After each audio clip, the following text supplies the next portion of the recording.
తాకట్లో ఉన్న మీ బంగారాన్ని విడిపించి ఆ రోజు ఆన్లైన్ రేటుకి కొంటాం. Sharma gold company. ఏపీ మాజీ మంత్రి వైసీపీ కీలక నేత వైఎస్ వివేకానందరెడ్డి హత్య కేసులో ఇంకెన్నాళ్లు పోరాడాలని ఆయన కుమార్తె సునీత ఆవేదన వ్యక్తం చేస్తున్నారు. హంతకులకు ఎప్పుడు శిక్ష పడుతుందని ఆమె ప్రశ్నించారు. పులివెందుల్లోని వివేక ఘాట్ వద్ద సునీత దంపతులు నివాళులర్పించిన అనంతరం మీడియా ముందు తీవ్ర భావోద్వేగానికి గురయ్యారు. తన తండ్రిని హత్య చేసిన నిందితులు స్వేచ్ఛగా తిరుగుతున్నారని, వారికి ఇంకెప్పుడు శిక్ష పడుతుందని ప్రశ్నించారు. ఇంకెన్నాళ్లు న్యాయ పోరాటం చేయాలంటూ సునీత ఆవేదన వ్యక్తం చేశారు. ఇక కోర్టులో వివేక హత్య కేసు విచారణ వాయిదాల మీద వాయిదాలు పడుతోందని, నిందితులతో పాటు తాను కూడా విచారణకు హాజరవుతున్నారు. న్యాయం కోసం ఇంకెన్నాళ్లు పోరాడాలి? శిక్ష నిందితులకా లేక నాకా అనేది అర్థం కావడం లేదంటూ సునీత బాధపడ్డారు. సిబిఐ విచారణ అసంపూర్తిగా ఉందని సుప్రీంకోర్టులో పిటిషన్ దాఖలు చేశారని చెప్పుకొచ్చారు. ఆలస్యమైన న్యాయం జరుగుతుందనే నమ్మకంతో ఉన్నానని అన్నారు. అప్పుడు పోలీసులను బెదిరించి సాక్ష్యాధారాలన్నీ తుడిపేశారు. ఇప్పుడు జెడ్పీటీసీ ఎన్నికల సందర్భంగా మళ్లీ బెదిరించాలని చూస్తున్నారని అన్నారు.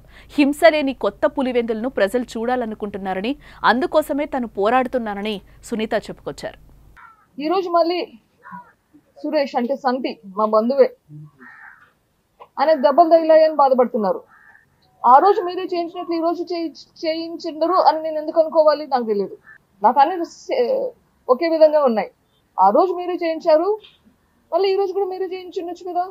మీరే రెచ్చగొట్టి అందరినీ రెచ్చగొట్టి చేయించేలా చేసిండొచ్చు కదా. మళ్ళీ ఇంకొకరి మీద బ్లేమ్ వేయడం. ఈ 6 ఏళ్ల పోరాటం, నా పోరాటం ఎందుకు ఈ 6 ఏళ్ళు? ఇటువంటి సంఘటనలు జరగకూడదు అని.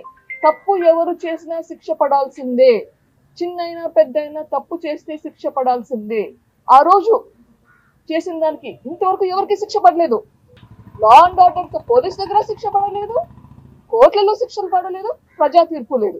ఇది కంటిన్యూ అవుతూనే ఉంది. ఇది ఆగాలంటే ఎట్లా? తప్పు చేస్తే తప్పు అని చెప్పి ధైర్యం ఉండాలి. ఆదినారాయణ రెడ్డి, సతీష్ రెడ్డి, బీటెక్ రవి, తర్వాత చంద్రబాబు నాయుడు, ఇప్పుడు లేటెస్ట్ గా సునీత రాజశేఖర్ రెడ్డి చేయించారు ఇది అని ప్రూవ్ కూడా చేస్తున్నారు.